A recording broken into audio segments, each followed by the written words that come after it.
This is Creepy and Geeky.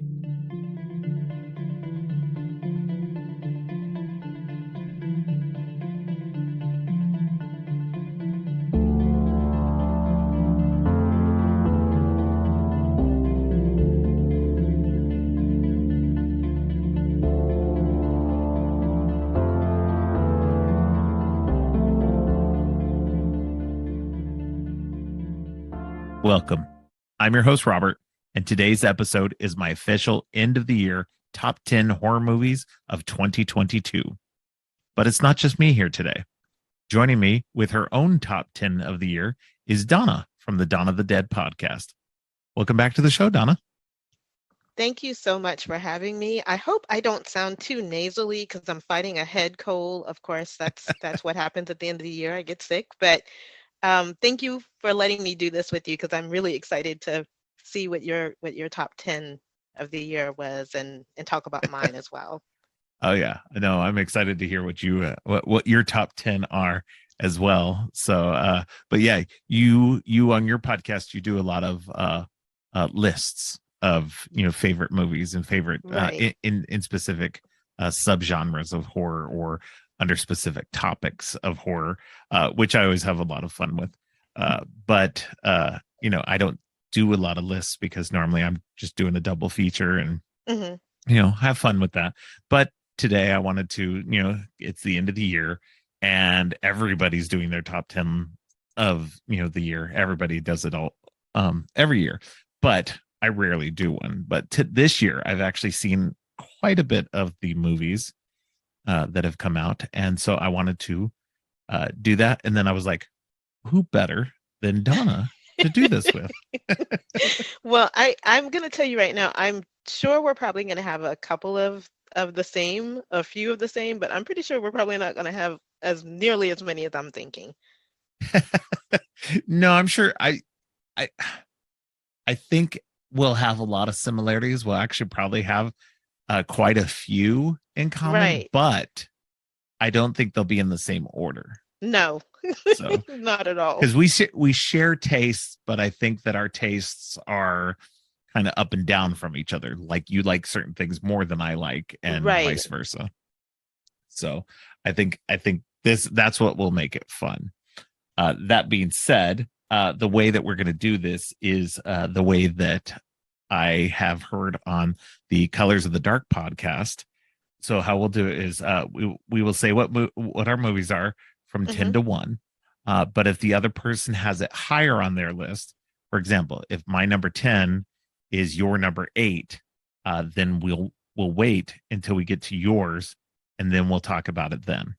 Okay. And then after we're done with our top 10s, we've also got some honorable mentions Yep.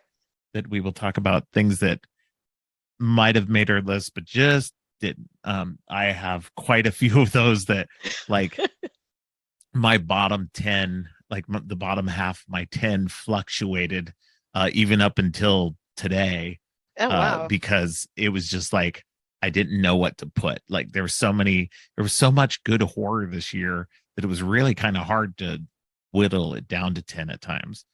I could have easily done, a top 15, a top 20. Yeah, I So could see that. yeah. So let's get into it. What and we're going to start with you. What was your top? What was your number 10 of the year? This one's probably going to be one that's going to cause a lot of, I guess, controversy because a lot of people didn't really care for it. My 10 is the Hellraiser 2022. Okay. And I don't know why a lot of people, it's on the fence. Some people really like it. Some people are like, eh. Um, I just thought it was kind of neat and breathtaking for that Yeah. particular one. So I'm thinking you probably don't have that on your list. It was on my list. Because you've probably heard me on my earlier episode that I've Yep. never been a big Hellraiser fan, but this one was actually really good. Yeah. So it nearly made my list. It's actually going to be in my uh, honorable mentions. Oh, okay. So, but we can go ahead and talk about it now. So yeah, no, it's I found it to be a fascinating uh kind of reintroduction to the Hmm. lore in a way that uh I've only seen the first two movies of the original Hellraiser series, and they don't give you, to me anyway, they didn't feel like they gave you enough information about the world and the rules and the lore and everything that this movie did. Right. I think So I that's found a it to be much huge more interesting in that way. that's a Sorry, go huge ahead. reason why I liked it so much because they went into great length about, the different configurations and, Yeah. I was just awed at all of it really and seeing the we get to see what it looks like when you get the wish that you ask for, the particular gift that you I mean it's they're Cenobites. The wish you're thinking, it's like if you wished with a djinn, you're not going to get what you're thinking that you're asking for. And he wanted to feel the sensation and he got it. I mean, it wasn't the way Hmm. that he wanted. But I liked everything about it. I loved the lead actress. I loved the fact that they included queer characters. I love the fact that the Cenobites were made out of their own skin. They were turned inside Yeah. out, and each of them had pins, and they were all kind of charismatic and talking, and just everything about it. It was a fresh take for me. So I mean, I kind of called it at the beginning. For anybody that's listening, sorry if I'm spoiling this for you. When I can't remember the lead character's name, but her boyfriend, who was really, really cute and really charming, I already felt like Yeah. there was something smarmy about him, and I already knew he was bad from the beginning. But everything about it was just so beautiful and visceral, and I'm with you. I've seen the first two, and I've seen all of the other ones, and you're not missing Yeah. anything. But this was just such a fresh breath of air, and I know people didn't really like the lead Cenobite being a female or whatever. All that Gosh, I aside, thought it was awesome. I thought it was great, and to see Cenobites of color, and just for me, it just was a great take into that world. Um, some of my friends who love Hellraiser, they were just like, "Ah, no, it sucked. You didn't really see too much of the Cenobites," and I'm like, "Go back and watch the first two. You didn't really see too much of You them didn't in see those shit in either. them. Yeah. So what the fuck are you talking about?" But Yeah. anyway, I digress. This was great. For me, hands down, I enjoyed the hell out of it. I probably, if it was in theaters, I probably would have gone to see it. I mean, I really just Yeah. enjoyed it that much. But once again, a lot of people in the horror community are like, this was crap, blah, blah, blah. I, for me, it was great. That's why it's my number 10. It wasn't the best horror I've seen all year, but it was definitely one of the ones that made me excited, Yeah. especially the ending. Oh my gosh, where he's actually being transformed, which I'm assuming the Chatterer, Into the new maybe? Chatterer. Yeah. Yeah. So Yeah. I'm thrilled, and I hope they can continue and keep that momentum, and I hope people can get their head out their ass and just enjoy the movie. You know what I'm saying? Right. I know that's crass and to the point, but sometimes you just have to go in blind, and I Yeah. thought they did some really inventive things. You talked about it on your episode where, they kind of made the van kind of transformed, and you got to go into that kind of hell world. Yeah. It was just neat. I thought it was a really great way to reboot it, if you will, into a different type of mythos. I like that. Yeah. Yeah. No, if anybody wants to hear more on my thoughts about the new Hellraiser, definitely check out the episode I did with Voices from the Mausoleum. Yeah, it was an We get amazing into that. episode. Yeah. Totally Thank you. love that one. Yeah. No, it was great. And and it's for me, that was a big thing. Like you said, you don't get much of the Cenobites in the first two movies. You don't get much of the lore. You kind of get, like, the second one, you get more kind of about what's going on in the purgatory, hell world, whatever, Right. in that. But I don't know. This new one felt so much more informative and world building, and I'm more interested in Hellraiser after this one than I was with those first two. And like you said, the sequels after number two, from everybody that I've ever heard of, from it has said that the rest of them have just been bleh.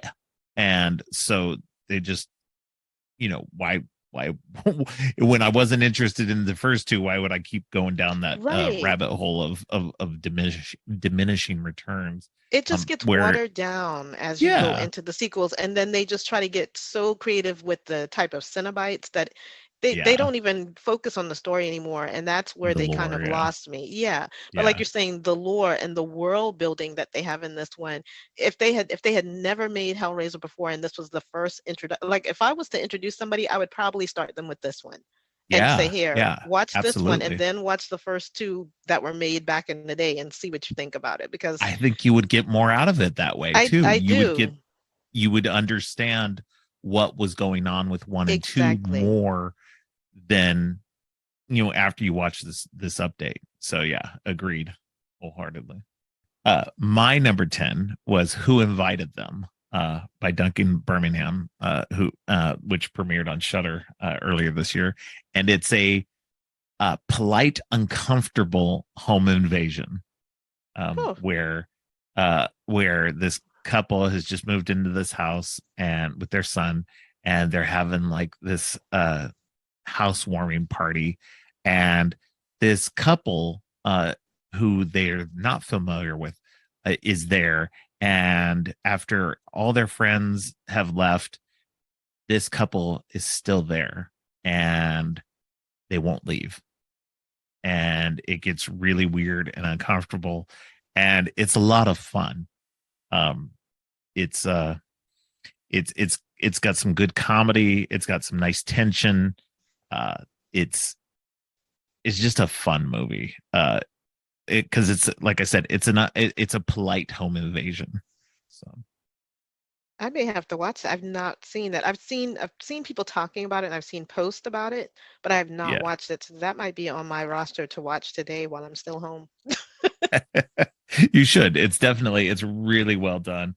Ryan Hansen, who was in Veronica Mars, he plays generally he plays a good douchebag. He had a YouTube show called Ryan Hansen Solves Crimes, I think. He um was also in Party Down. Yeah, I know exactly who yes, you're talking Party about. Down. I really Yeah, like him.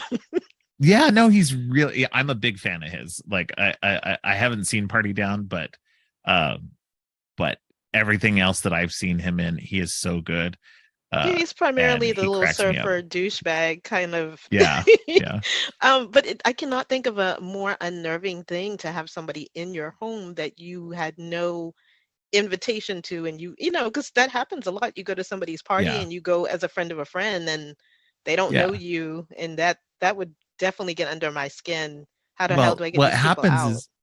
is they come in, they connect with this couple, Ryan Hansen's character and his wife, and they connect with this couple and everything, and it's all good for a while, and then things start to get weirdly uncomfortable, and just things start to take more and more of a turn, and it's just, yeah, it's just really fun and tense Oh my the whole way gosh. through.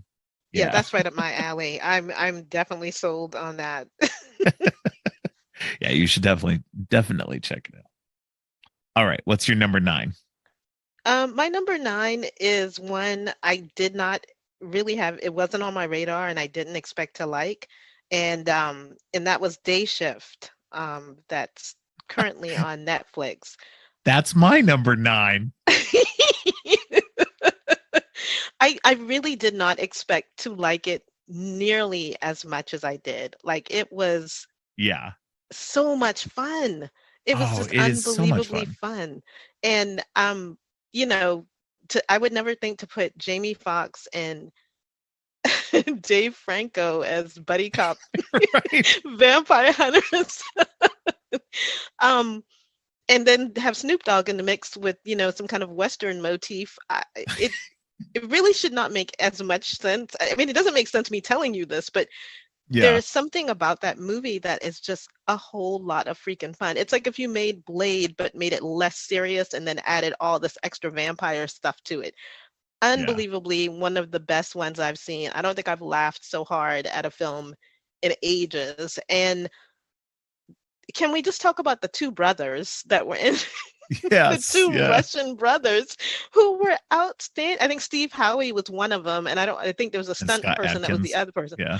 Holy crap. Can we just have a movie about them or just a Yeah. series Yeah. about them? I We want need a more of spinoff for them. sure. Yes, Yeah. we definitely need a spinoff. I mean, I so would really like to see this movie get a sequel. I I'm think that it was so good that I think it deserves a sequel. I really want to get more into the again, going into the world building and the lore and stuff. There was so yes. much hinted at and so much like that we got little glimpses of that I want to see more of. It was unbelievably cool, and it was nice to see it formatted in the way that, it's vampire hunting now as a business, and, they have a Yeah. union and they have people that are accountants, and you have to, Yeah. it's the most brilliant thing, and it shouldn't make as much sense, but it does. It all works. And then, to have Jamie Foxx delivering these great lines, and I was sold from the intro where he was the quote unquote pool cleaner going in, Yeah. and then the vampire he kills just happens to be related to one of the top vampires, and I'm just Yeah. like, this is nuts. And I also feel like watching that the head vampire that we saw, there's more behind than just her. I'm assuming there's somebody that's even Oh yeah, bigger than yeah, her. and that's again where I'm talking about the lore and the world building. There's so much that they just like hinted at that is we just need more. It's It there's was like so much stupidly to that world. brilliant. It was Yeah. stupidly brilliant. I absolutely adored everything I saw. Even like I said, the charismatic brothers and that the fight scenes that they have in there, obviously with a Yeah. stunt person doing the fight choreography, and Yeah. the Cirque du Soleil, or the contortionist people who they hired because they couldn't do their shows because of COVID, and Yeah. they're the vampires doing all of these awkward bending, and it was Yeah. outlandishly fun. That's all I'm saying. I think I've So watched it good. probably It was so 5 fun. times since I've watched it the first time I because I definitely can't stop watched it two laughing or at three it. times. Yeah. It's a lot of fun, and Snoop Dogg just being like this kind of country western whistler kind of character Yeah. is just, it's ridiculous, but damn it if it isn't the funnest thing I've seen in ages. And like I said, this is another one. If I had seen it in theaters, I probably wouldn't have even thought to go see something like this, let alone watch it at home. And ever since I've watched it, I've sold it to so many people, like, please watch this. It's crazy how good this movie is, and they Oh love yeah. it. So Yeah. that's awesome that we had the exact same number 9 Yeah. movie. What else can we touch on that? Like a lot of the things that they talked about, like the taking their fangs renders them helpless, and Yeah. just There's five different types of vampires. right. I love that There's they kind yeah. of broke down all of those things, and to me that was probably one of the most fun I've had watching a horror movie in quite a while. Like, Yeah. not even a Yeah. blip on my radar, but so glad I watched it. Oh yeah. Yeah. No, it's so much fun. And I was sold, I shouldn't have been sold, but I was sold from the trailer. So when I saw that trailer, I was just like, okay, I'm in. This is my kind of movie. I am a fan of action movies. I'm a fan Mm-hmm. of horror movies. I'm a fan of comedy movies. Mm-hmm. It's like the perfect blend for me. It Mm-hmm. like, give me a movie like this and I am sold all day long. And so much so that again, I'm going to hype another guest appearance for a podcast, but I was on an episode of Vampire Videos where I talked about this movie. And Mm-hmm. so definitely check out my links for all these guest spots I did. You were popular this year. You were like everywhere. Yeah, I mean, I would like to be more popular, but I think that's coming. That's 2023, baby. We just yeah, getting the yeah, starting on the I'm surface hoping. here. Yeah, yeah. But yeah, but definitely Day Shift was Oh, Day outstanding. Shift was so good. It's everything was great. All of the humor hit where it needed to. The kid in peril. Just the buddy Yeah, cop movie. All of the things were just so great about this movie. Absolutely loved it. And I'll probably sell this to the day I die, but Netflix definitely needs to get on a sequel with the two Russian brothers, Yeah, and we definitely need a sequel of this film. Maybe they could make a show out of the Russian brothers and we could see different vampire hunters throughout. I mean, I will gladly help write a, a there you go. 12 episode pilot. 12, it's like a whole 12 episode season for this, because I have done nothing but think about it since I watched it. I was like, this would just be a great show. It would just be so much Yeah, fun to see that. And you could even have like new people coming in and, have a gag where somebody keeps quitting with one partner. It's yeah, there's too much. You can, like you said, world building. You could do so yeah, much, and it was so inventive and fresh. So that's the number nine. I guess yeah, we should move on to the number eight. yeah.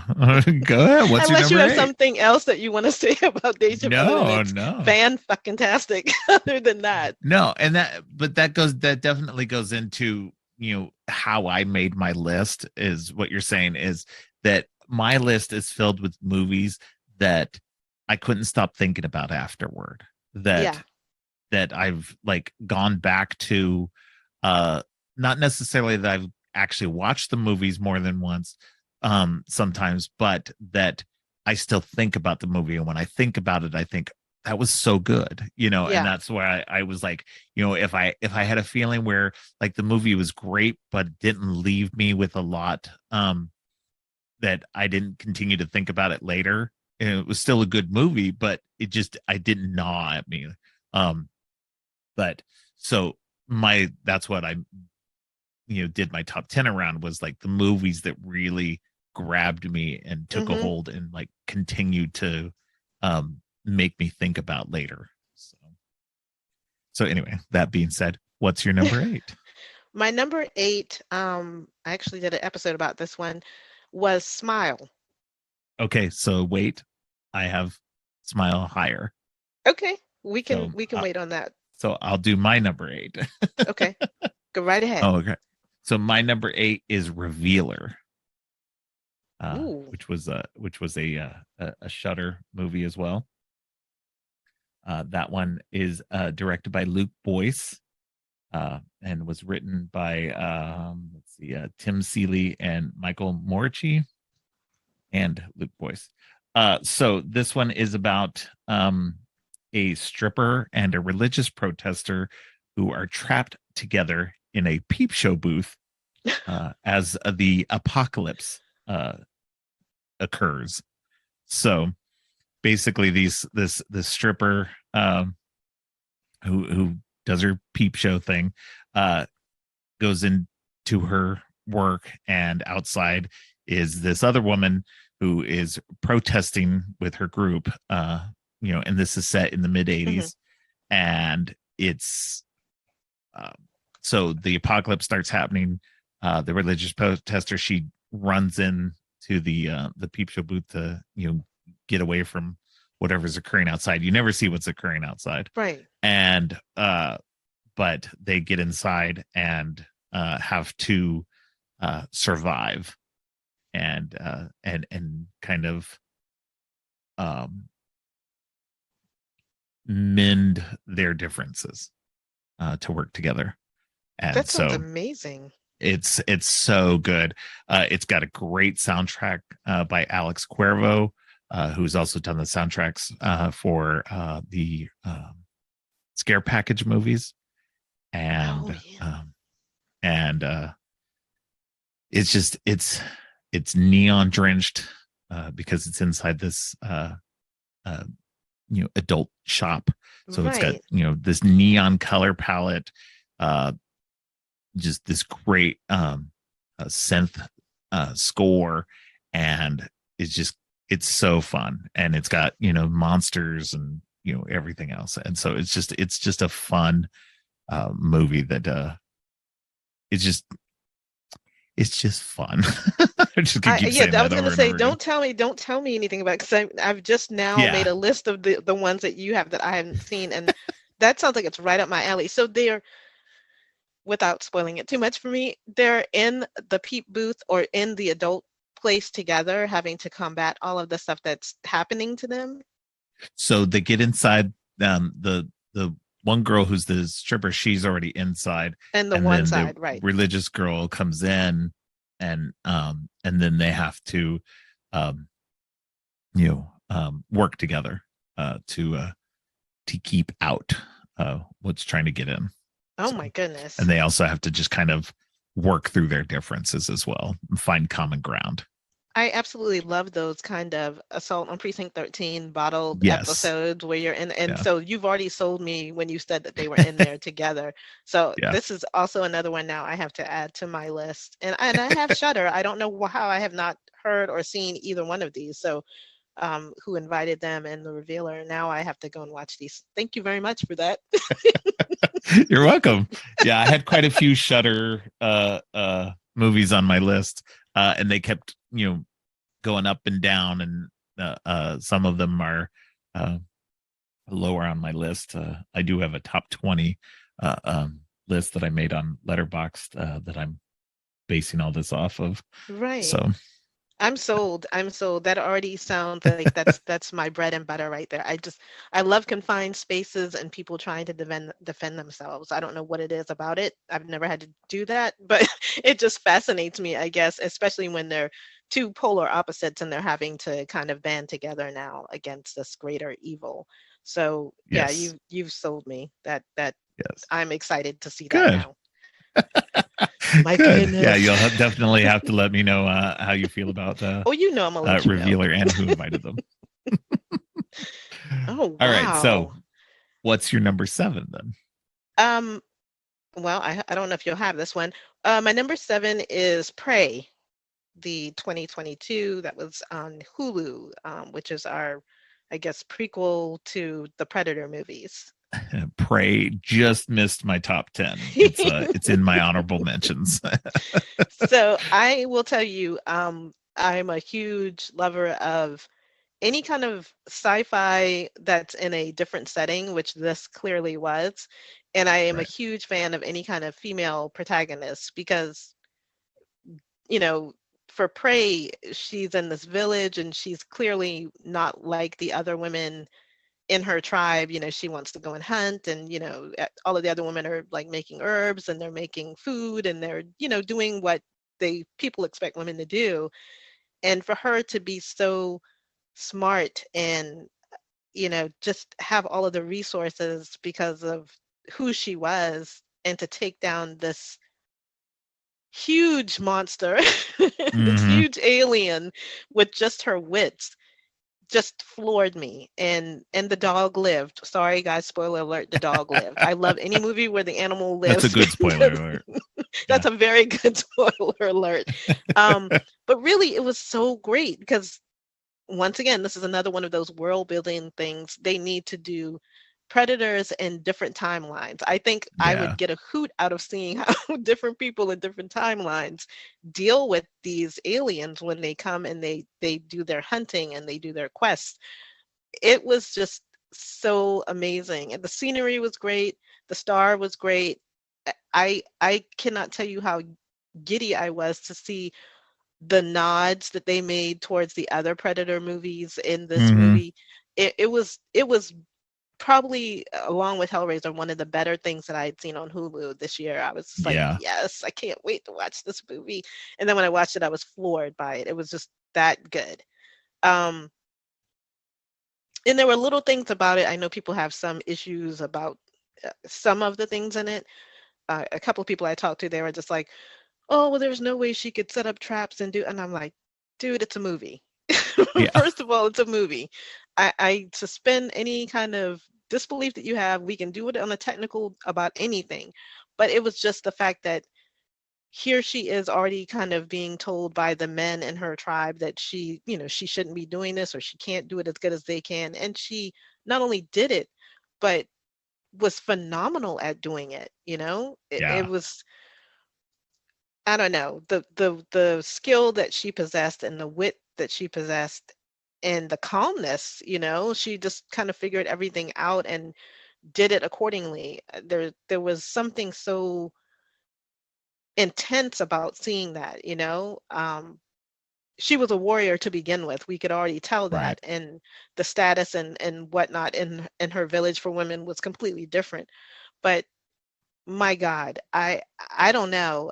There was just something so great about seeing a female warrior conquest something. We've seen in other Predator movies where they had females that were in the movies, and they were usually regulated to the sidekick, or um, in the Predators movie, the one I don't remember what year it came out, but there was a woman, Adrian Brody, where he's like all jacked Right. and ripped. Yeah. And so the woman in there, she's more like the sidekick, and the same thing with Predator, she's more like the sidekick. And Yeah. Alien versus Predator, which was great, and Sanaa Lathan was in it, and they kind of had her, be the star. I just noticed that in all of these Predator movies, the women pretty much come out pretty well, but you never get to see one be the kind of lead, other than Sanaa Lathan. You never really get to see them kind of take the helm and just be like, oh, okay, this is what we're doing. Um, Right. and it was a breath of fresh air for me, and there was a lot of gore, so that I was very happy about seeing a lot of gore as well. Yeah.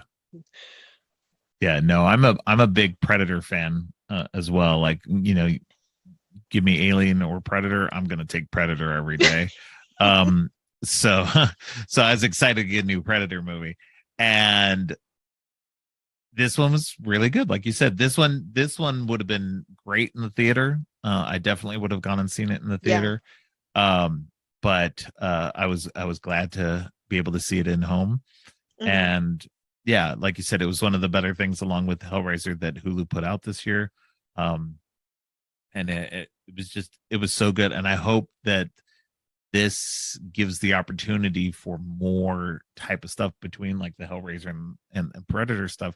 I hope this will give them the opportunity to continue putting out good quality um, movies in these franchises that they put like some effort into, but that they don't have to rely on um, the theater money to come in. They don't have to rely on making huge amounts of money, because ultimately both of these movies are uh, genre niche fare now, Hmm. and they're not going to do super well in the theater, generally speaking. Not that they can't do well, but Hellraiser and Predator are well worn franchises that have Hmm. been around for a while, and they haven't done very well in theaters of late.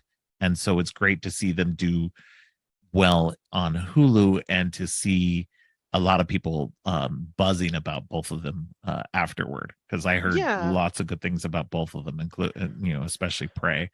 And so it's I'm glad to see that, hopefully that they'll continue to do stuff like that.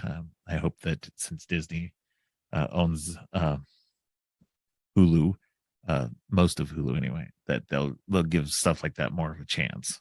Yeah, it's not that I don't think they wouldn't do well in theaters. I agree with you on that point. But I love the way Hulu does the world expanding that we've been talking about, because with Prey, to have a Native American lead and then to have multiple Yes. languages, we also had some French trappers that were in there, and just I think it helps broaden people a little bit more to read subtitles and get involved in the movies. Not that people Right. aren't reading them, but some people won't watch it if they have to read a lot of subtitles. Right. Um, but with Prey, I think we could see so much more. And I will be honest with you, after we watched this, my son and I were sitting here and we were like, they could do a Predator storyline in like a feudal Japan. We could Yeah. have that going. I mean, there's just so much that you could do, and I love streaming services for that fact. It's like we get to see Yeah. things that we probably wouldn't get to have greenlit to go to the big screen because they would be afraid it would bomb. But when you see it Absolutely. on something like Hulu or like Day Shift on Netflix, it's perfect, and you can expand it, and people can really get into it. And then there's a resurgence for people to go back and watch the original too and see how they feel about those movies. So Prey was one of my top ones that I've seen. Yeah. No, absolutely. Yeah, I agree. Um, let's see. So my number 7, Hmm. which just entered into the top 10 because it just came out, was Scare Package 2 Rad Chad's Revenge, which is now on Shutter as well. So it's the sequel to the original Scare Package, which is both of these are anthology movies, Hmm. which I've gone on record as being not a huge You're not a fan of fan. anthologies. Yeah, they're. I just generally feel like they don't hold up as well because some like most of the segments don't connect very well Hmm. or whatever. These movies hold up very well. They are there's always a great framing sequence, a framing story, and then the little segments in themselves are generally really good and sometimes um, kind of play off of whatever's going on in the framing sequence. So it's a lot of fun in that way. And this one, I don't want to spoil anything again because there's this one just came out. But this one is great because it's a sequel to not only the framing sequence from the last movie, but also a one of the other segments of the movie. So it's very meta. It's the both of these are very much love letters to horror fans. There's Hmm. lots of references to horror movies, lots of fun in jokes, and especially the second one, it's even more of that. Um, and this one has another awesome soundtrack by Alex Cuervo, and it's so much fun. And eagle-eyed viewers towards the end, and I won't spoil anything, but you'll see the Geek Thulu name on a computer screen if you catch it real quick. Oh, So yeah, I got a little a nod there. They had put out I think it was on Twitter. They'd put out, hey, if anybody wants their username to potentially be in a movie, you know, let us know. And I was like, yeah, sure. So how very and cool of you. So yeah, you're like on IMDb now, right? You're like big time. I added it to IMDb because I have an IMDb page because I had kickstarted another movie and they added a credit for that. And then I actually went back and I was like, you know what? I'm going to add credits to some of the other movies that I helped kickstart, the um, documentaries and stuff That's that I've so done. cool. Oh my And so, gosh. yeah, so I've been working on my IMDb lately. Look at you. I am so impressed. Color me impressed, Robert. No, Well, really, thank that's you. awesome. Yeah. Yeah, no, My I goodness. was super happy, and I didn't even realize it at first. My friend Sarah, who is Spooky Sarah Says, Hmm. who does the Final Girls Feast podcast, uh, she uh, she actually has a cameo in the movie. She's Oh, actually in it, wow. um, and as an extra, and so I was like, oh, that's very cool. And then she told me, well, you're in it too, and I'm like, what? So she had to tell me where it was, and I was like, oh my god, I totally missed that. That is really So cool. I'm seriously, that is like so awesome. Now I'm gonna have to run the IMDb and check you out.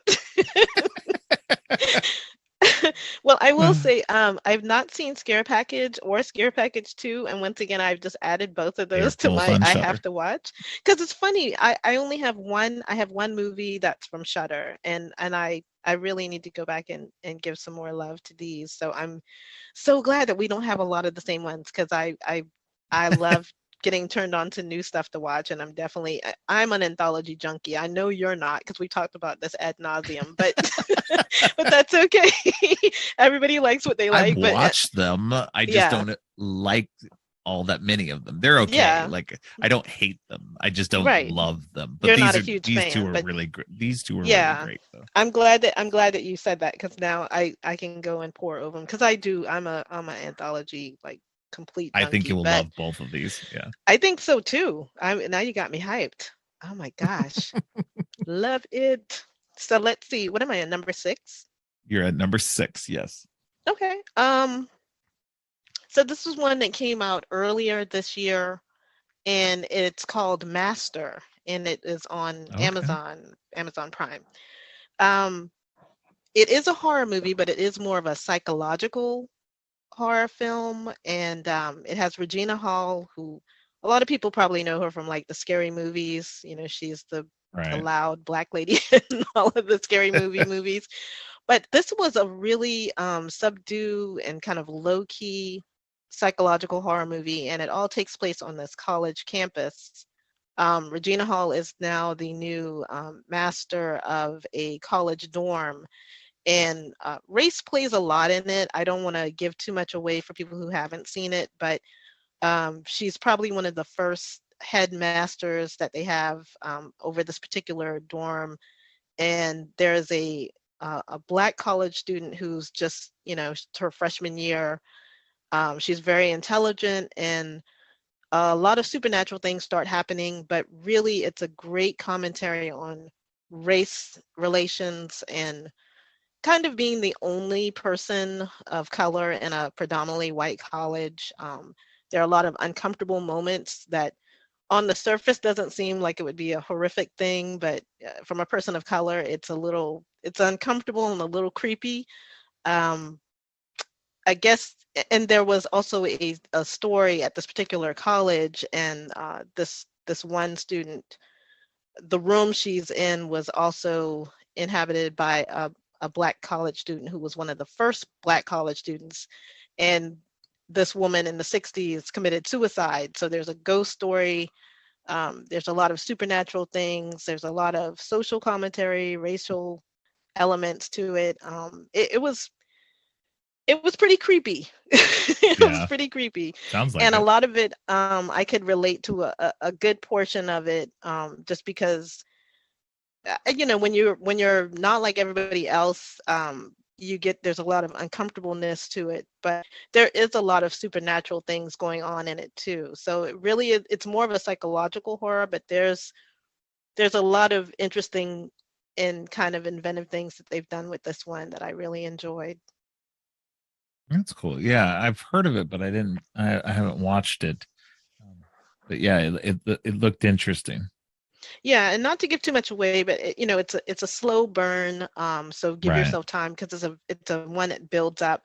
But there's also kind of a peek at our if you remember, there was an NAACP person who was not a person of color that comes Yes. into play in this movie as Oh well. wow. Okay. Yeah, but it's everything that you would want in a suspenseful psychological movie.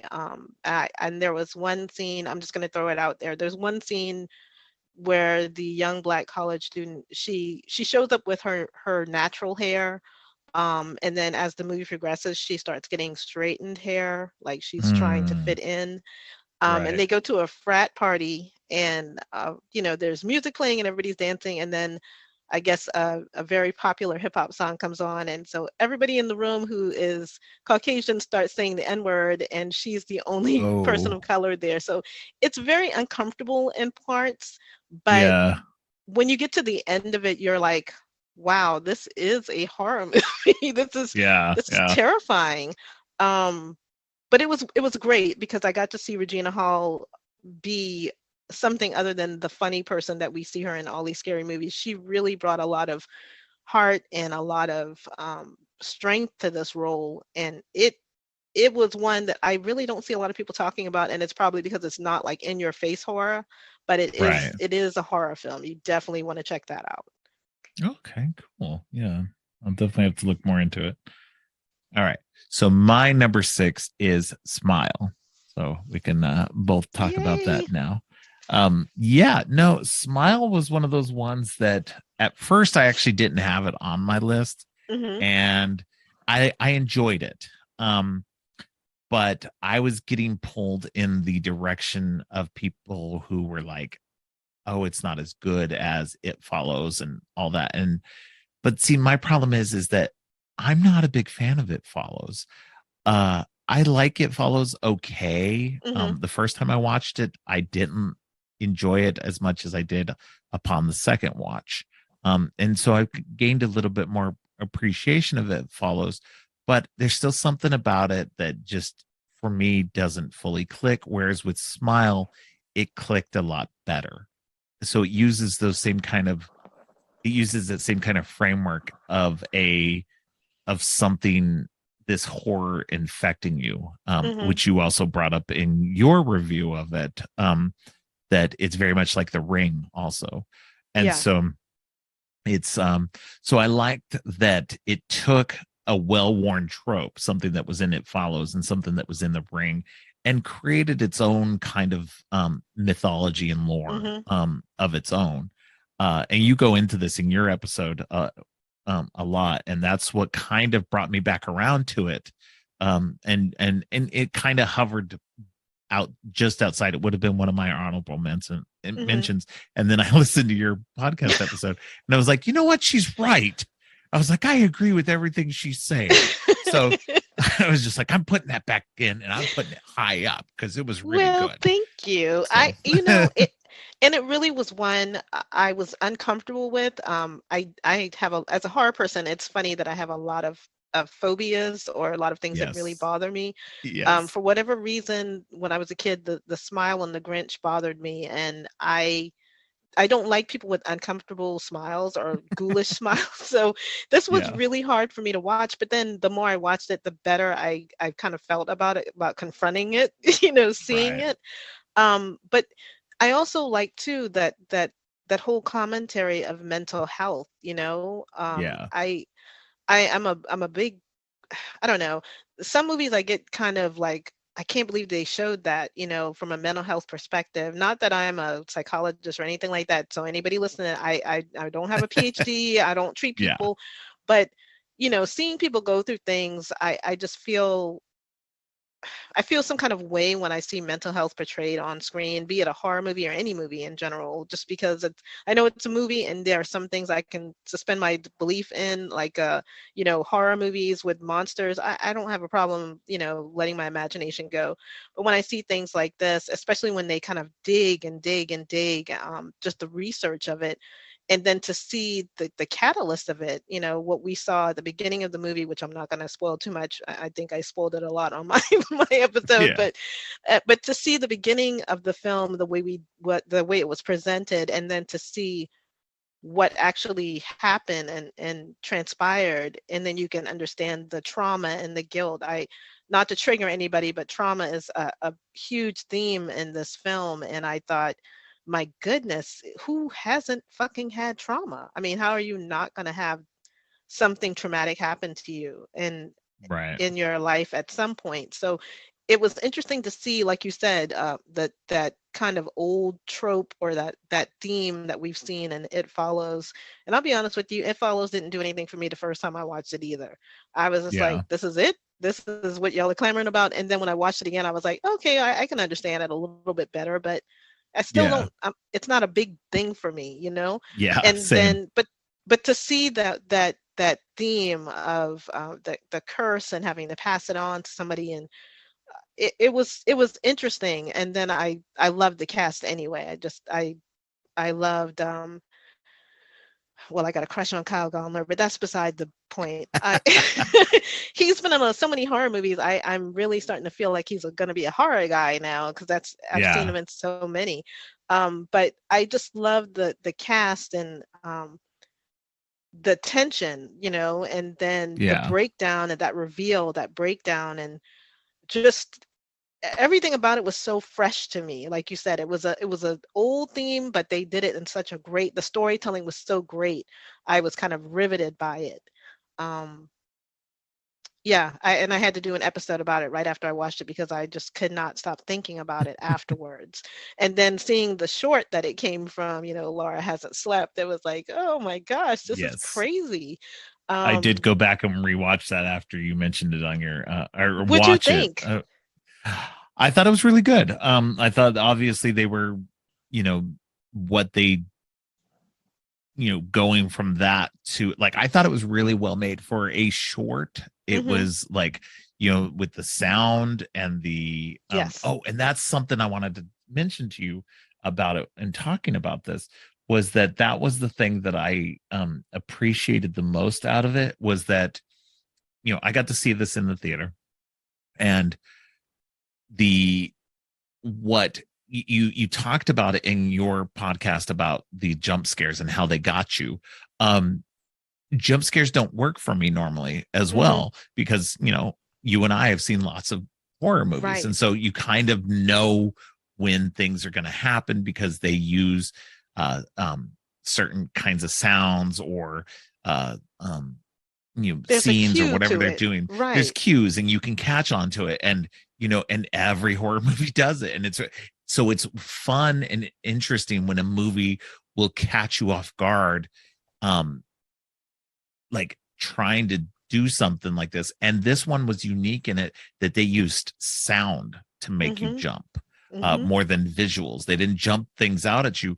They like pummeled you with these loud sounds in a way, and they were sudden, not Mm-hmm. like continuous. It was just a sudden loud sound, and it would make you jump, and it would give you a little jolt, and you're just like, oh my god, Yeah. more, and especially if you're just like, kind of like me, where loud sounds can get you, that that worked effectively more than maybe a visual jump scare would. So uh Yeah. I I thought it thought was that was what was interesting with this movie. Yeah, I thought that was brilliant about this one. And I'm just like you know the kind of telltale signs of when something's going to pop out at you. And if you're a veteran horror watcher, it doesn't phase you. But this one really had me on the edge of my seat. Once again, I know it's because people were smiling and I was just like, I had a death grip on my husband the whole time I was watching it. But yeah, basically, it's the same thing, like you said. You know when the cues are there. I thought this one was done so brilliantly because they caught me quite a few times, and I know Mm-hmm. a big part of it is because of the smiling. I had my husband's hand was probably like in a claw by the end of this movie because every time somebody would, when they would do that tight zoom on that face and they would start smiling, I would get really just unhinged a little bit. Yeah. But it was, for me, it was brilliant, and something so simple you wouldn't think would work. And Yeah. then the marketing for this was so great, with people at the sporting Yeah. event smiling. I would have been out of there in like two Yeah. seconds, but Yeah. Yeah. but yeah, Definitely. it was great. And then to see Susie Bacon, Yes. Kevin Bacon's daughter, I had no clue that that's who she was until after I'd seen the movie and started pouring into all of the stuff on IMDb. So Yeah. she was outstanding. I felt every bit of her tension and every bit of her Oh sadness, yeah. and it was. And then they showed a lot of the jump scares on the trailer. That just pissed me off. I hate when they do that. Yeah. Yeah. But even the ones they showed didn't compare to the ones that were actually in the film. So I Yeah. was very happy about that. But yeah, that was definitely one of the better ones that I saw recently. I literally watched it and had to make an episode about it because it was so great. Yeah. um, so what is it? All right. Number five. So what's your number five? My number five was Barbarian. Okay, so hold on, because I have that up higher on my list. Okay, so we'll go to your number five. So my number five might be higher on your list. So my number five is Nope. Yep, that's higher on my list. Okay. So what's your number four? My number four was actually the only Shutter film, even though you have a lot of Shutter films that you brought with you, was The Sadness, if you have not Okay. seen it. Now, I have not seen that one. technically it's a 2021 film, but it didn't come to the States till 2022, so I'm putting it on my list. I don't care what anybody says. Um, if you have not seen The Sadness, I would advise you, and I know you're a comic book reader, to go and read Garth Ennis's Crossed series, Yes. Yeah. because that's what this film is loosely based on, but it is Okay. very much almost spot on from what you see in the graphic novels. And if you're squeamish, this is definitely not the film for you. I I was as giddy as a goddamn schoolgirl when I watched this. And I'm gonna tell you, I know that's gonna sound weird to some people, but the gore in this it's gore, but it's very inventive gore and very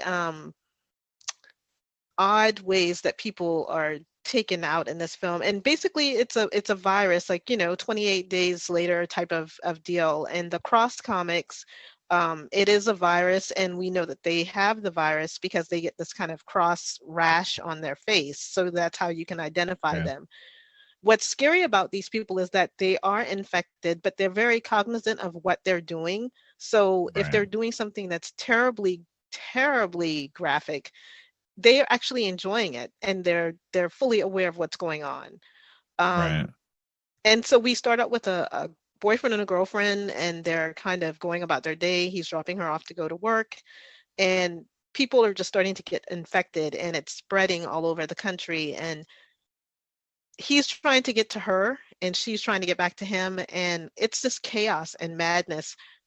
There are really some uncomfortable things in this movie, but if you've seen a Serbian film, this probably won't bother you. If you haven't, you might want to take a beat down before you get into this film. Um, but yeah, I would especially because I know you read comics. I would at least read the first couple of cross, because then you know what you're getting into. Right. But it was it was an outstanding film, and I can't remember the director. I think it's Rob Jabez. It's something I can't pronounce.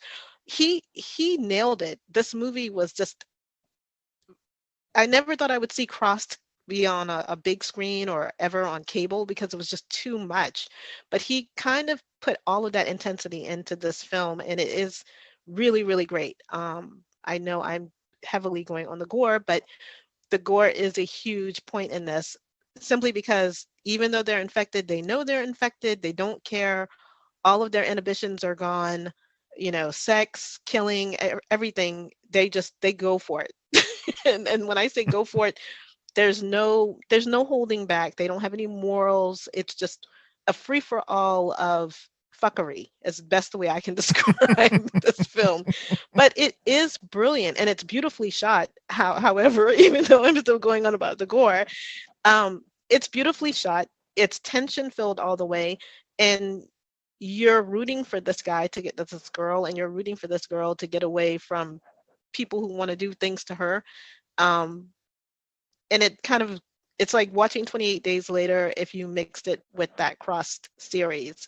It's just a glorious ballet of craziness. That's all I can tell you. If you've ever seen Yeah. any Takashi Miike film, you'll be right at home there. That's all I can tell you. Yeah, I've heard of it. It looked, and from other people that I'd heard from, it looked and sounded really intense. Mm, And I'm not always the best person for super intense kind of stuff like that. Like it's just not my jam normally. yeah, Um, and I try to warn but people, if don't watch it if you're squeamish, because it is yeah, very intense. Like it's not that I'm squeamish. It's just that, like, sometimes if the gore is just too much, and I feel like it's not serving the story, I guess, if the story's not interesting enough. Because I mean, obviously, I'm a big fan of the Evil Dead series, and that's mhm. got gore galore. But I think that if it's not done, if it's just, it's like, It's definitely my it's son watched it, and he was like he he came out of it and was just like, yeah, that was really intense. So yeah, it's not, I can tell you it's not gore for gore's sake. Like when you right. read it, what's so fascinating about me when I read the comics, um I think I read it in a trade somewhere that this comic was coming out, and I'm a huge Garth Ennis fan to begin with. So I was like, "Oh, okay, I'm sold." Um, but it is ratcheted up quite a bit. Like, Yeah. you're definitely gonna if you ever decide to watch it, you're gonna need a palate cleanser, because it's Yeah. rough. Yeah. But the the tenseness, that you get, like, it's like in anything where you see like zombies and somebody makes a noise and then they all turn around and you're like, oh shit. You Yeah. get a lot of those moments. So and in the inventive ways that they dispatch people, there's a lot of that. But honestly, it gave me, I almost felt like I was watching almost like like I said, any Takashi Miike film, or any kind of Right. 28 Days Later, amped up. That's exactly what it felt like. All right. Cool. Yeah. I may someday check it out. It's I did hear your review on your own show about it, and it seemed interesting ish, uh, but yeah, that it's I'll definitely have to wait until I'm in the mood for Yeah, that kind I of would stuff. agree. So, You definitely want to wait until you're in the mood because, yeah, like I try to warn people, it is quite graphic and yeah, the the thing that got me was the story of him trying to get back to her, and that's yeah, why I was so invested in it. But it does get a little like, oh my God, did I just see that that yeah. kind of thing. But it's a great film. I honestly it is. Okay. And Yeah, if you're a fan I've of heard that, nothing but good things. Yeah. yeah, if you're a fan of that series, that graphic novel, you'll be right at home. And if you've never read it, I would just start out reading maybe the first two. And if that is not for you, then you'll automatically know that that's probably not going to be your bag. But All that right. was my what was that? My fifth one? No, Number four. fourth. Yeah. Yeah. What's your number four? My number four is Scream 2022, otherwise known That's as higher Scream up on 5. mine. Okay. Then we will wait. Interesting. All right. So, what is your number three? My number three is the Black Phone. Okay. All right. Yeah. Black Phone did not make my list this year. So, So technically, it did come out in 2021, but it did not come out for us to watch didn't until come to 2022. theaters until 2022. Right. So Yeah. I always Yeah. say technically because I don't want anybody to be like, fanboying me and be like, well, you're wrong. Yeah, I don't care. Yeah. It came out When at a something, festival in 2021. yeah. So, So the Black Phone, I will be honest with you, it was another one just like Day Shift. It wasn't on my radar. I didn't really care one way about it. yeah. But watching it, it was definitely, and I bring up my mom a lot. It was definitely one I could see my mom enjoying because she's not a very she wasn't a very horror centric person, even though she took me to a lot of horror films as a kid. But Right. the psychological, and especially with the ghost, kind of helping this kid. If you haven't seen the Black Phone, I'm sorry, I'm kind of rambling, but I basically, it's set in the 70s, I want to think say late 70s. Yeah. late 70s, but feels kind of like 80s. And Yeah. they have a child abductor in the area with this kid and his sister. Their mom is gone, and the dad is an alcoholic. And there's a child molester or a child grabber that everybody calls the grabber. He's been picking up boys, and people are going missing. And Finn is our protagonist in the story, and he unfortunately gets kidnapped, and his sister has kind of got some psychic abilities. So there's a lot of Stephen Kingisms from Joe Hill's story, The Black Phone, and Yeah. he's captured, and then all of the previous children are speaking to him from beyond to try to help him escape so that he doesn't meet the same fate. I really like this movie, just because one, I got to see Ethan Hawke play a very dastardly person, Yeah. and he's been doing that a lot more lately, and I'm kind of enjoying it. But I also like the fact that this kid has to use his wits once again. There's somebody has to use their wits to get out of this dire situation that we all know could end terribly if he doesn't make it out. We all know what real life is, and we've heard of child abductions, and we know. And growing up as a kid in the 80s, that was a Yes. huge, It was a huge thing. huge People, thing. yeah, Yeah. stranger danger, and watching out for vans, and you We not had going all places these you shouldn't weird go. existential threats that Oh my God. like child abductions, the threat of nuclear war, and just Yes. all this stuff that just made being a kid in the 80s just like the weirdest The time. weirdest Um, fucking time. And I think that's why this movie resonated with me a little bit yeah, because, we all kind of know, kind of took you at back to least that. right to that time. And I didn't have an alcoholic parent or anything, but I felt for No, these yeah. two kids, having to basically be each other's rock. And when her Yeah. brother goes missing, she's like so vigilant about finding him, as well as these children that have already passed on trying to help him as well. So I really enjoyed this one for what it was, which was a ghost story, a ghost story Yeah. and Yeah. survival story. And it was just it was a breath of fresh air. I never read that Joe Hill story, so I didn't know anything about the Black Yeah. Phone.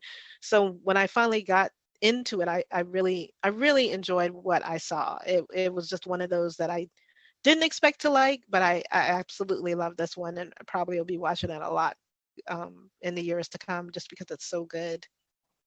Yeah, I liked it. It made my top 20, but it is one of those movies that I liked more than I thought I would. Like, Hmm. going into watching the trailers and stuff like that, I was like, it looks okay. It doesn't Right. look like totally up my Yeah, the alley trailer didn't or really anything. sell it for me at all. Yeah. And so then we were just like, my daughter works at a movie theater. So, we go to the movies, we try to catch, things that are interesting. Hmm. And this one was kind of like one of those ones that was mildly interesting. And we went, okay, let's just go and check it out. And it was better than I thought it was, um, or thought it would be. But it's still one of those ones that doesn't quite, it definitely didn't crack my top 10. Hmm. It's a good movie, but it's not a great movie. I agree with everything you say about it. Hmm. But yeah, but it just didn't work fully for me, especially compared to everything else that came out this year. There was so many other, to me, for me, so many other great things that just worked on my level so much better. So Right. It was something that I guess just resonated me as a latchkey yeah, kid. yeah, exactly. I just loved everything about it, and I loved the child actors are just so much better now, and Oh yeah, they convey so much, but you can still feel some are, like they're yeah, children. Yeah, so, yeah, some of them, yes. yeah, But they do, they convey a lot, and then you don't, you don't have the ones where they seem like little adults acting. These children really felt like children in peril, and yeah, my heart went out to them. So I think it's purely on the nostalgic tip for me, and also yeah, that this was something my mom would have really loved because there's not a lot of gore in it. It really is just more yeah, a lot of yeah. suspense. It's And yeah, more suspenseful. Yeah, yeah, and I think that was a big part of it too, that it kind of stuck with me because I was thinking, oh, my mom would love this movie. yeah. Well, and um, like you said, you didn't have that alcoholic parent, and I didn't either. But we knew those kids that did. right. We knew the kids who were like these kids. Yeah, That had like a parent gone, or even didn't have a parent gone, but had one or both parents who were just alcoholics or just abusive, just and there was nothing we abusive. could do.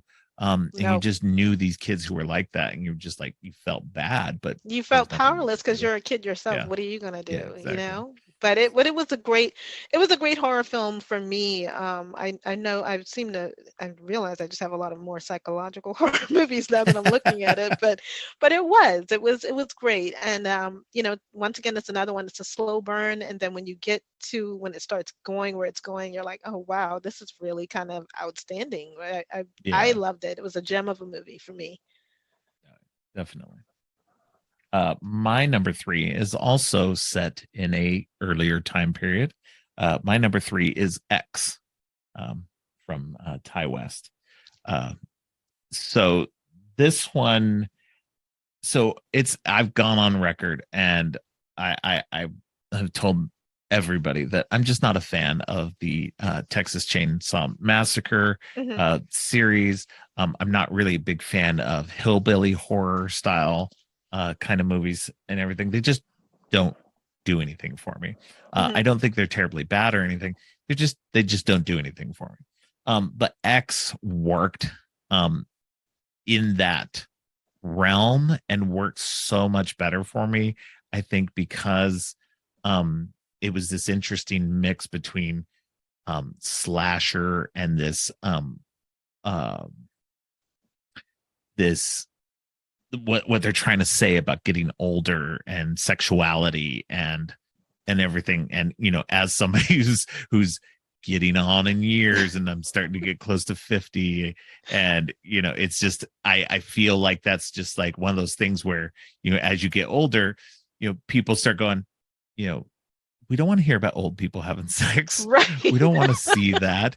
you know you don't want to think about that. And so it's interesting to see these young kids all coming in to make their porno The movie, and then to porno. have this woman who was like who's like this old lady who's just like wants to feel that again. And so it was just like it was creepy, and it was and it was kind of sleazy and dirty. And it's kind of a throwback to that 70s 80s vibe, and it worked in such a way for me that it definitely worked better than I thought it would. I really like too the fact that the premise of it is them, going to make this porn, and like you said, she's just wanting to feel that vibrant and that wanted, feel like she's wanted, Yeah. um and then I also love the fact that Jenna Ortega is in it. So because she's like Yes. the new it girl now, She she's is the horror everywhere. queen of 2022. I absolutely love that. Yeah. Now with X, I just recently won a copy of Pearl, and I have not watched Pearl yet. Have you seen Oh, Pearl? I have. Yeah. Oh That my very goodness. nearly cracked my top 10 as well. It kind of shuffled lower once I kind of shuffled some other things around and had some late breaking movies enter my top 20. But yeah, Uh-huh. it definitely was it's a great companion piece for me. It's great to see the kind of like the history of Pearl and to get Hmm. that character's background. But for me, it didn't work as well as what X did. You'll have Hmm. to, once you watch it, you'll have to let me know your thoughts on it. Yeah, I definitely will. I don't know why I haven't watched it yet, but I have to get It's to good. it. It's still good, and I enjoy both of them as companion pieces to each other, and I'm excited to see the third part, Maxine. Maxine, Um, yeah. yes, so I'm excited to see that because that's her in the '80s, Mia Goth's character from X in the '80s, and seeing Yeah, I'm curious how what she that's gets gonna up to. work. Yeah. Um. Um, so what are we All on? right. My number So two? we are on number two. So number two, I have Scream 2022. Okay. So yeah, that was my number four. So we can fully go into this one as much as we can. Um, Yes. I can tell you I really had no high hopes when I went into this one. I was just like, oh, okay, so they're rebooting the franchise yet again. So let's see how this one worked out. Because, Scream 4 was good, but it didn't really, there wasn't a lot of clamoring. And then I heard a lot of people talking about this one. And then we didn't go see it in the theater. I think we rented it on Amazon Prime or whatever. But man, I had so much fun with this movie. It was Yeah. I love the horror movies you can have a lot of fun with, and I know it's purely, from me watching all of the Scream films, I was ready to get into it. So much so that now I've made my children fans of this franchise. They used to be tired of it, and now they can't stop watching it. Um, but it was great. We got to see new characters. We got to see, new victims, new ways Yeah. of having victims, and people dying that I didn't expect to die, and um a lot of heartbreak and a lot of great final girls. Once again, Jenna Ortega is Yep. in this Yep. movie. So, it was clever. And even the opening was clever. Yeah. A lot of my friends said that they already figured out who was doing what. And I said, yeah, but it's not about that. It's about why they were doing it and what was the Yeah. It's motive about for the them doing it. motivation. Yeah. Who cares who's Yeah. doing it? Why are they doing it? Yeah. Because it's What's the always like they even said on the damn poster, it's always someone you know. So, exactly? it of course it was going to be someone in the group, Of so, course. yeah. but I but it there's was but it was fun. there's a part of me that was hoping Stu Macher was still alive and Man, that me he was too. part of it. And I'm still holding out for number six, for that to be true. Uh, When we saw that house, when they went to that house party, yeah, I was like, "Oh my God, are they bringing Stu back? Did Stu yeah. survive?" But of course not. And I'm I like you, thought it was, fingers crossed. I will keep my yeah. fingers crossed on that one. I thought it was interesting that you don't really realize, like you saw it in the trailer, you knew it was Stu's house, um, from the trailer, but it was interesting that while you're watching the movie, they filmed a lot of the same rooms with different angles, so Different that you angles. didn't know it was Stu's house until they roll up on it. I And didn't realize it was Stu's. I realized it was his house when they went down in the basement. That's when my son said, "That's Stu's basement." And I said, "No, and then it's even not." And then they he's like, went through it weirdly. They like went down these different steps or something like that to "Yep, get, because it was the basement, not the garage. And so it was not just the like garage." it was Yep. so different and so like interesting how they did it. And and these are from the guys who made Ready or Not. And so I love Ready or Not, so I knew that this movie could potentially be really good. But it, as being a fan, a huge fan, I'm a huge fan of the Scream series, Hmm. that I had high hopes, but I was trying to temper them, um that because it's something different and by different people and everything. But being the fact that Kevin Williamson was one of the producers on it, and he was helping them keep it guided on the right Right. path, that I was like, okay, I really hope this is going to be good. And it turned out to be great. It turned out It to be really did. better And than I and could hope for. just from the Hope for. intro alone, where they're talking about elevated horror, and Yeah, I really felt like they knew how meta it was to do this, and they made it even better and even more meta.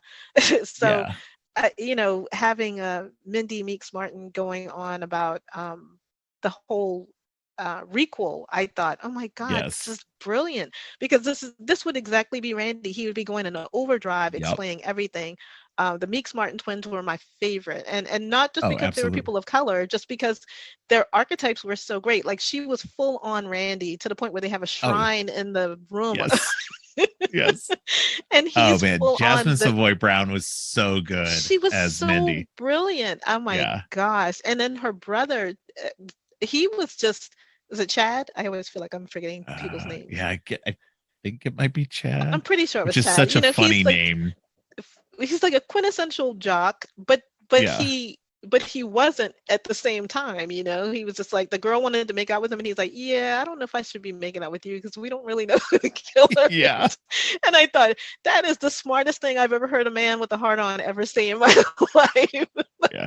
I don't Yeah, know if we should Chad. really be Yeah. doing that. Yeah. Yeah. So I only remember that because my uncle's name's Chad, but but it was so funny, and then he decides he's gonna go and make up with the girl. Yeah, he was gonna go make up with his girlfriend, and his sister was like, "Oh, you might want to carry something for protection." So the fact that he was thinking enough to carry that candlestick actually helped him. Yeah. You know, I'm a little worried for the next part of this Oh franchise. I man. I don't want to lose anybody, but that's how it works. Yeah. But that's what's been great about the series up until now, is that we continue to have Sydney, Dewey, and Gail throughout, and of course it sucked losing Randy so early in. And I Yeah. know people say that Randy was a toxic guy and kind of shitty, and I don't disagree.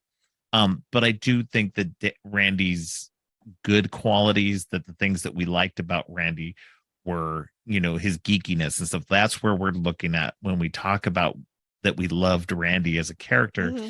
was his love for movies, his love for horror and all of that. Sure, he has some, issues, but But I mean, his I think attention that's to what, detail was what helped a lot of these people survive yeah, these his movies. explanations of the movies and how, that actually helped Dewey and Gail and Sydney survive. And so it's that part of it's been great. And that getting to see that he has a niece and nephew, and getting to see his sister again was great. Right. And so That was that was great. such a fun little cameo by her. And I So kind of it's like they also when I didn't mean to interrupt you, but no, they go I also ahead. like they did the opposite of what we normally see, which is, we got to see a naked man in the shower, being Yeah, yeah, vulnerable, as opposed to a naked girl. yeah, There were a lot of really nice things about this film, and it was, once again, a lot of fun. I love the ones that are a lot of yeah, fun. It was a lot of heartbreak, but there was a lot of fun in it as well. yeah, And then to have our spoiler alert, to have the nod of Billy Loomis was so great to see Skeet Ulrich on screen, yeah, yeah, even in that that ghostly figure from beyond, because Yeah. who better to deal with all this than the daughter of a serial killer. Yeah. um Yeah. it was clever, and I really enjoyed seeing that blast from the past. It was really nice. Yeah. As far as legacy sequels go, that this was one of the best. And I think that's sometimes, not always, but I think that's what horror can do well if you give it enough distance and you give it enough attention. Like we mentioned with Hellraiser and Prey, and Hmm. you get these legacy sequels that kind of you know touch on things but aren't slavish to them.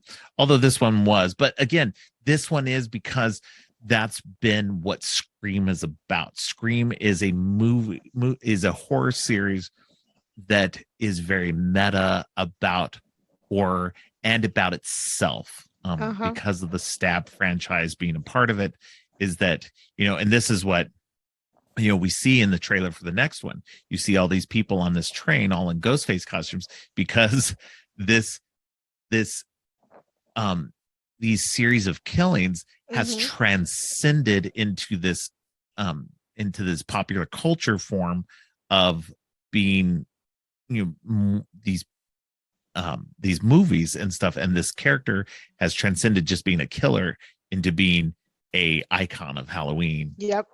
So I think that it's interesting to see that, and I've been saying it since before this one, before number 5, that I would really like a cult of ghost faces, like people who not necessarily a cult, but just a group, like a bigger group than just these two, and Right. to have it be more of um a bigger thing outside of the universe of Woodsboro and Sydney and all of that. And I really am hoping that that's what this is going for, with being in New York and I feel like that's and what it Sydney not being is. part of it.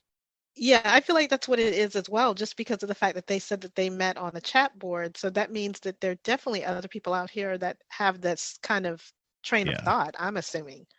yeah, exactly. That's my hope for the franchise, is that it gets bigger and crazier. So that was my number two. Your number So two. my number 2 was uh, one of yours farther down the list, and that was Barbarian. So Oh God. so I'll let so you start with this one. Barbarian is one of those movies that I really am gonna try my best not to spoil this, because I really want more people to see this. Hmm. And I don't want to spoil what it is. Because Barbarian is one of those movies that is great on the first watch. And I suspect it'll be great with subsequent watches as well. But it's really so fun and bizarre and Hmm. weird that you have to go into it with as little information as possible. You can I watch wholeheartedly agree with you on that. I think you can watch the trailer and be perfectly fine with getting very little information. The first trailers that they showed gives you no information about what this Hmm. movie is going to be, and or where it's going to go anyway. And I love that that Bill Skarsgård's in it, in a role that you think is going somewhere, but doesn't. And that's all I'm going to say. And that Justin Long, again, we talked about Kyle Gallner being a horror guy. We talked about Jenna Ortega being the horror queen Hmm. of this year. I think Justin Long is definitely a great horror actor, and I think Hmm. he needs to be in more horror. He's already been in a lot, but Yeah. he definitely needs to continue to be in more, because he just continues to be awesome. Um, but yeah, I don't want to say too much about this No, movie, but it I blew me agree. away just how fun and weird it was. That it was one of those movies that I just could not stop thinking about, could not stop talking about, when I could find somebody who'd seen it, Right. because it's just that kind of, it's the you know okay, so Malignant came out like what, 2 years ago now. Hmm. And everybody couldn't shut up about it, and they still can't shut up about it, being like this wild and crazy movie. And I don't like Malignant. I think it's fine. But one, I saw the twist coming from the opening credits, Hmm. and and because I saw that twist coming, I the rest of the movie just kind of dragged for me until the moments where it finally got crazy, and even the Hmm. craziness to me wasn't all that crazy. So I was just like, so Malignant wasn't what I was hoping it would be, whereas Barbarian was what I was hoping Malignant would be in terms of I just off the wall nuttiness. I can tell you that when I watched, we went and saw Nope, and Barbarian was on the trailer before the movie started, and we were all like, "Okay, I want to see it. It looks good." And then when we actually watched it, we were like, "Okay, that was nothing like what the trailer." But you know, Right.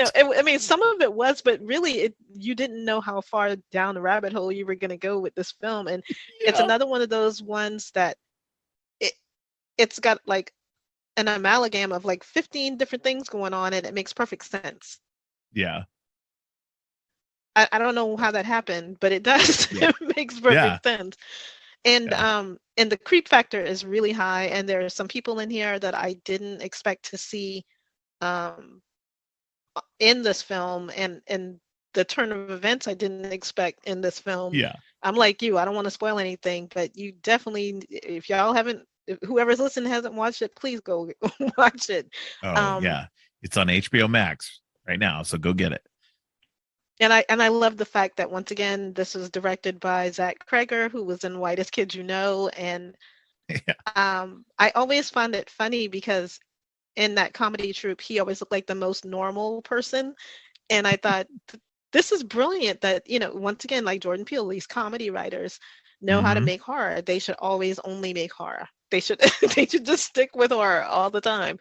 Yeah. Um, because it's just like comedy. You don't know what the punchline is going to be, and with horror films you don't know what the ending is going to be, and they're so brilliant at doing it and conveying the story, and you get invested in these people. I mean, like, I was deeply invested in these characters. Justin Long's character had me kind of cracking Yeah. up, but Yeah. um but but yeah, brilliant movie. One of my favorites. I cannot wait to see what he's going to direct and do next. I'm very Yeah. excited to see what's going to happen with his career, with his directorial career. Yeah. Yeah. And hopefully this gets a physical release at some point. This has not been given a physical release at all. I know Yeah, most people don't care. I like getting Blu-rays me too. and 4Ks and stuff now. But I did end up buying it on Vudu for on UHD so that I could at least own it and get Yeah. the what special features they have available on there. So Yeah, I'm the same. I would prefer to have a physical copy, so I really hope that yeah, comes soon. So hopefully we're on the somebody number will be one? able to put it out. Yeah. So yeah, we are number one, which I am. I know what your number one is now based on process of Based on yours. elimination, Yeah. which was my number five. So go ahead. So my number one is Nope. Uh, Yes. this probably the best thing I've seen all year. I will probably watch it 100,000 times. Jordan Peele is just, every time I think he can't top what he's done before. Get Out was, to me, Get Out was a favorite, and I think in my household, Get Out is still the favorite until they saw Nope. Nobody really liked Us, and I really am still upset over that. Interesting. But okay, so the thing about Nope is it's got everything I want. It's got cowboys, it's got aliens, it's got Jaws, it's got Tremors. It's got the sibling dynamic. It's got Keith David, which that had me over the moon.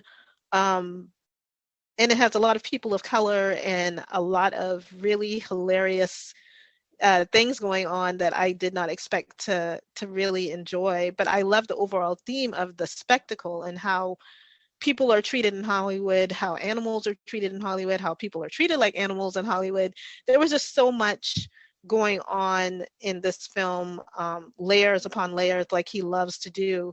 And I know at some point you and I will probably do an episode talking about this film in depth, so I won't go too heavy into it. But for me, it was my favorite horror film of this year, just because there was so much, and we couldn't stop talking about it and pouring about it and talking about the meanings in the film, and Yeah. there was just a lot in there to digest and kind of pick apart. And I I don't think Jordan Peele can do any wrong by me. He would have to really fuck up for me to not like anything that Yeah. he makes at this point.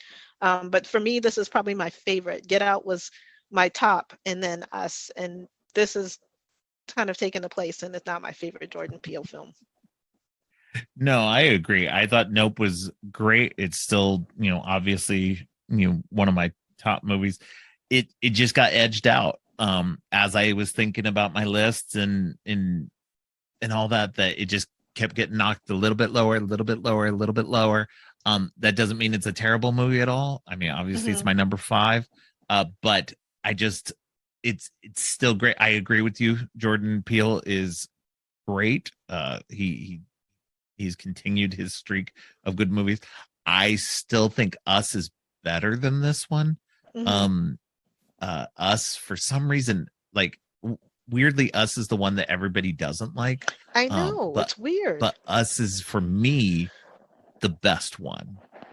For some reason, I just enjoy that one so much more than the other two. Mm-hmm. But Nope is so good. I've only seen it the once in theater. I still need to rewatch it again. And that could change my opinion a little bit. But I think that it was really good. There was so much it was doing that was so fun and different, Mm-hmm. that and I just love Kiki Palmer in it. She's so Oh my good. gosh, she's Um amazing in this film. and Daniel Kaluuya, he does such a fun job in it, and he's so different, and they as siblings are so, like, he's quiet and more Mm-hmm. thoughtful, and she's, just kind of out there, and um and just everybody. I mean, Angel was so fun. Yep. I can't remember the actor's name, but he was so Brandon funny in Perea. that. Yeah. Yeah. And just everybody's so good in this, and it was such a weird, and that's what's great about Jordan Peele's movies, is they're just so bizarre and Mm-hmm. weird in these really interesting ways. And um it's, and you think they're going one way, especially when you watch the trailer and you think it's going one way and there's something going on. And I had all my theories and everything, and and once I saw the movie, it all got blown out of the water, because Right. nothing I suspected was Nothing like what what it you thought. was. Yeah. Exactly. And it So was nice it's seeing just, Michael Wincott in there too. I hadn't seen yeah, him do anything in a while. So, yeah, I agree with you. The sibling dynamic was so great. And I'm an only child, but growing up with my mom and seeing all of her, them interacting with her siblings, yeah, that was like the best sibling pair probably since Us. I love the siblings in Us too. The two kids are so yeah, great. So yeah, to me it was the top tier. I ran out and got it immediately when it came out. I think I've probably watched it probably 10 times in the last couple of months, just because I love it. So I love everything about it. And I think it only edges out Us for me because I'm a huge Western person, and I love Tremors and I love Jaws and I love gotcha. all of Yeah, the kind that of makes nods sense. to all of those things. So, Yeah. like I said, I know we'll probably do an episode tearing that apart. Oh yeah, for Probably. sure.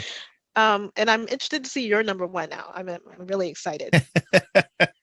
So my number one, and it's interesting too, because I didn't think it would be a number one. I was interested in this movie from the trailers, Hmm. but my number one is The Menu, Oh, which I'm was dying to see that. I have not seen oh, it yet. it's so good. I will try not to spoil it, but it's this movie with Ray Fiennes and Anya Taylor Joy, and it's this movie about these people getting to sit down and eat this dinner with this, um let's say, eccentric chef, Hmm. and it's not really the meal you think it's going to be.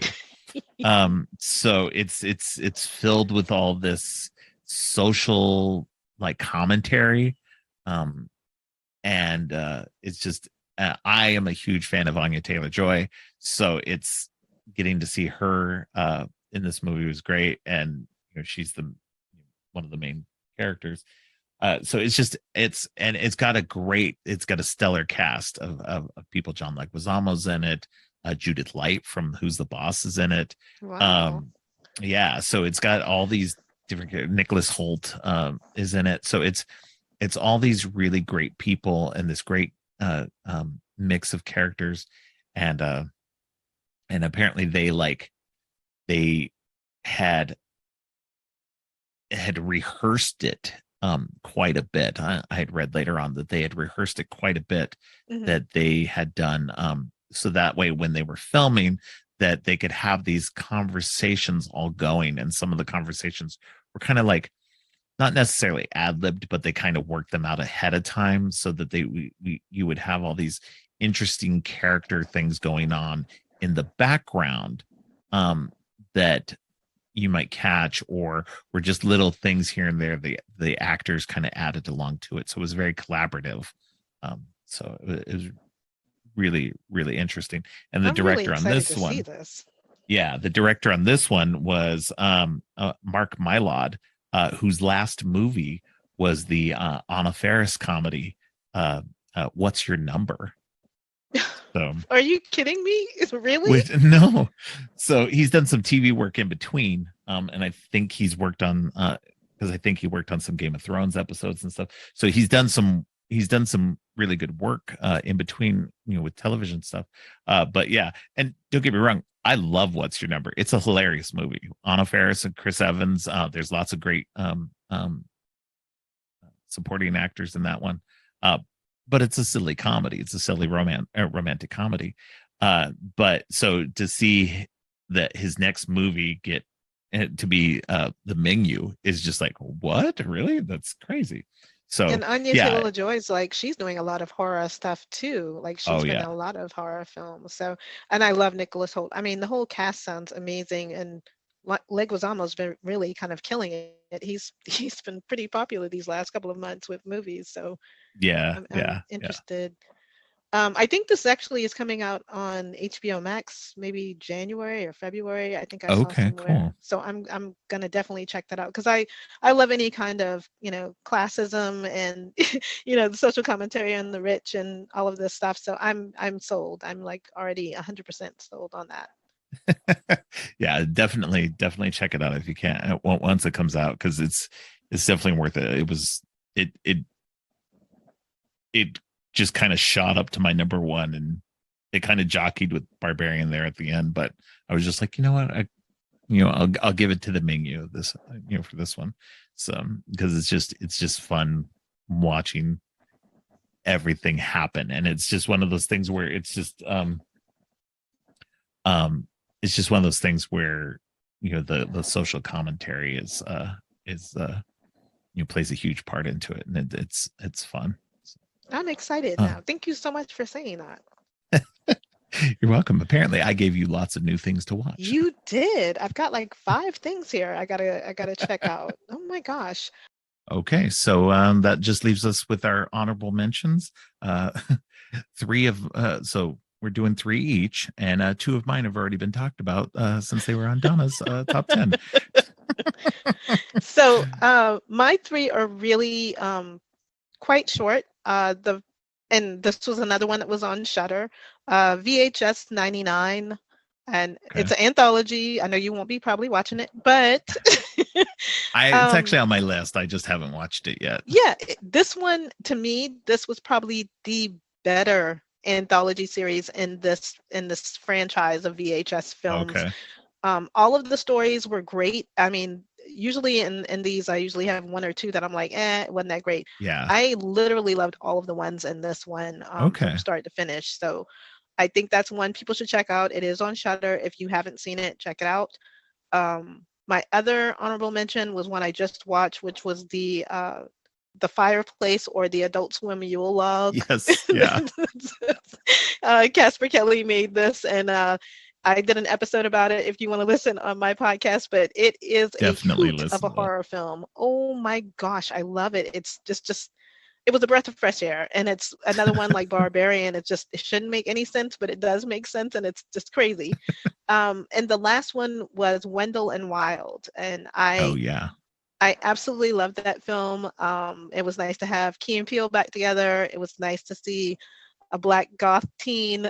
It was, Yeah. we were watching it the whole time. My husband was like, "Is this you? This is you, right? You're like a hell maiden." I'm like, "No, I'm not." So, along with, Coraline and Paranorman, I think this would be a great one for people to watch with maybe their teens, maybe not the little kids, but if Right. you're wanting to have them watch some stop motion animation that is incredible and watch it all the way through to the end of the credits, because there's something really cute at the end of that. But those were my honorable mentions. Wendell and Wiles on Netflix, Adult Swim, Yule Log, you can find, if you have HBO Max, you can see it there, but you can go to adultswim.com and see what provider you have that you can link up and watch. And VHS 99 is on Shutter. So those were my Yeah. three. Yeah, Wendell Wild's on my list, and so is VHS 99. VHS 94 is the one everybody raves about, but I didn't like it that much. I mean, I it didn't just like it that didn't. much. It didn't hit for me. Like the whole Rotma stuff and the and Timo's thing were Yeah. okay, but they just didn't grab me. So I am Yeah. interested in 99 because I have heard some good things about it. A lot of people still say 94 is their favorite, but 99 looks interesting. When you watch it, So let me know what you think about 99, because it's really yeah, good. for I thought it sure. was really good out of this whole franchise of them doing these VHS stuff. Yeah. So my honorable mentions were Prey, Hellraiser, which we already talked about, and my last one was A Werewolf by Night. That was on Disney Plus. It Oh, was I the don't know how I first left of that the off.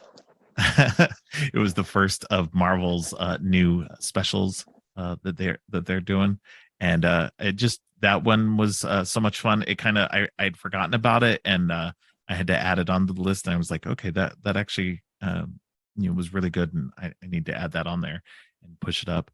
And so yeah, it's a fun throwback to like the old Universal horror Universal. in Yeah. a way, and had some fun, neat implications for kind of horror in the Marvel universe for the future. So And I that cannot wait. I hope we get to see those characters again. so yeah, and again, I'm going to plug again another guest appearance that I did on podcast 616, where you can hear more of my thoughts on And that Werewolf was a by great Night in episode detail. too.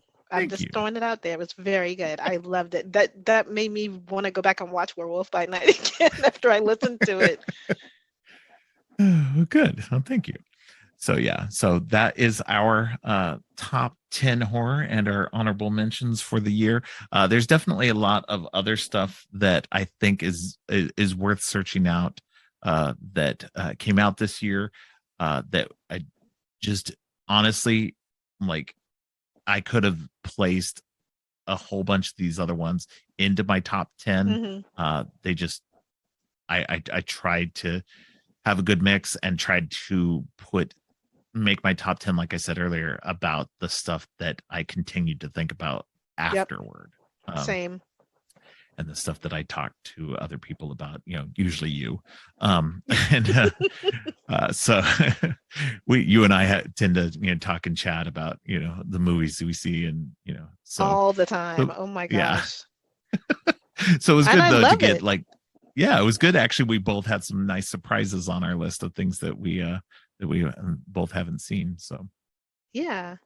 Well, this was so fun. I always love coming on, so you can have me on as many times as you want.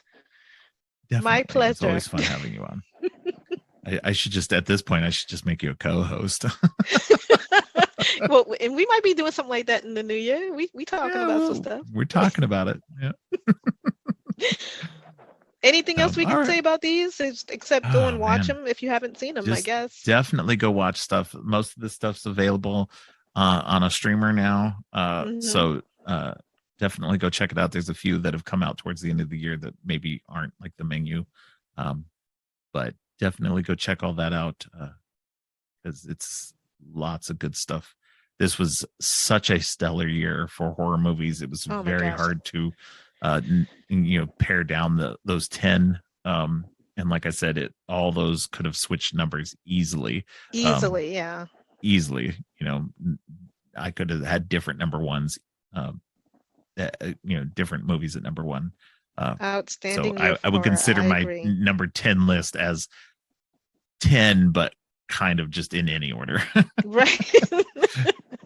Well, it was a good way to end the year, and I look forward to Yes. seeing what you bring in the new year because you've been bringing a lot of really cool ass ideas. So I'm Oh, stoked thank to you. see what you're gonna do.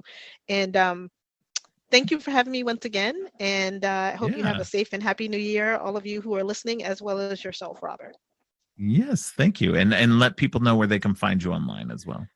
Oh yeah, Donna underscore the THA dead. You can find me on Instagram, Twitter, and my podcast as well. If you aren't so inclined to listen to the ramblings of a short Black woman, you can you can go there. You should definitely go listen to her podcast because it's outside of my own, it's my favorite. So Aw, well, thank you. I appreciate that. I really do. And like I said, I look forward to see your content because you have really great guests and really great topics. And thank I you. cannot tell you how happy I am that you started doing this. And I cannot tell you how happy I am we both started doing it. So Oh yeah, no, this has been fun, and even though my audience is small right now, I still have a lot of fun doing it, and I'm glad to get the guests that I do get. So yeah, it's including just gonna yourself. get bigger and better for you because you're doing so well. And I don't mind if it's small because it's the content and you've got great Yeah. content. So Well, just keep thank doing you. what you're doing. Honestly, I love it. But thank you once again for having me. It's always nice, and I Yes. know I'll be back again. Oh yeah, for sure, 100%. Thanks again to Donna for joining me on this really fun end of the year episode. I've got lots of fun stuff planned for next year, and I already have a tentative calendar filled out with every weekly episode in 2023. The first episode of the year is coming on Monday, January 9th, and it's an interview with actor, writer, and director Josh Rubin. Josh sat down with me to discuss his most recent films, A Wounded Fawn and Blood Relatives. We also got into some talk about Werewolves Within and his dream of directing a remake of Darkman, so make sure to check that out. Then, on the only Friday the 13th of 2023, my series of episodes on the Friday the 13th franchise kicks off with writer-director Ted Gagan. 2023 is going to be a big year for Creepy and Geeky, and you don't want to miss a second of it. Thanks for listening. If you liked what you heard, make sure to subscribe on your favorite podcast app or at creepyandgeeky.com. You can follow the podcast on social media at Creepy and Geeky on both Twitter and Instagram. If you'd like to follow me, I'm Geek Thulu on Twitter and geek.thulu on Instagram. You can support the podcast by ordering teas and more from our TeePublic page. All of the links are in the show notes. Finally, don't forget, stay creepy.